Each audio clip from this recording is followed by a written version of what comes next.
మగధీరతో stardom. ప్రస్తుతం చేస్తున్న సినిమాలు ప్రభాస్ తో మిస్టర్ పర్ఫెక్ట్, రామ్ చరణ్ తో మెరుపు, రవితేజతో వీర, నాగ చైతన్యతో కామాక్షి మూవీస్ ఫిల్మ్. లక్ష్మీ కళ్యాణంతో టాలీవుడ్ లోకి ఎంట్రీ ఇచ్చిన కాజల్ మగధీరతో స్టార్ హీరోయిన్ అయిపోయింది. ఆ తరువాత వరుసగా అవకాశాలు అందిపుచ్చుకుని నంబర్ 1 రేస్ లో ముందుంది. ప్రస్తుతం కాజల్ నటిస్తున్న 4 సినిమాలు సెట్స్ పై ఉన్నాయి. ప్రభాస్ తో దిల్ రాజు నిర్మిస్తున్న మిస్టర్ పర్ఫెక్ట్ సంక్రాంతికి రిలీజ్ కావాల్సి ఉంది.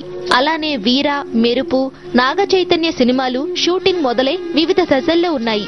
మిస్టర్ పర్ఫెక్ట్ షూటింగ్ లో ఉండగానే టాలీవుడ్ బంద్ ప్రకటన రావడంతో కాజల్ ప్యాకప్ చెప్పేసి తన సొంత ఊరు ముంబైకి వెళ్లిపోయింది.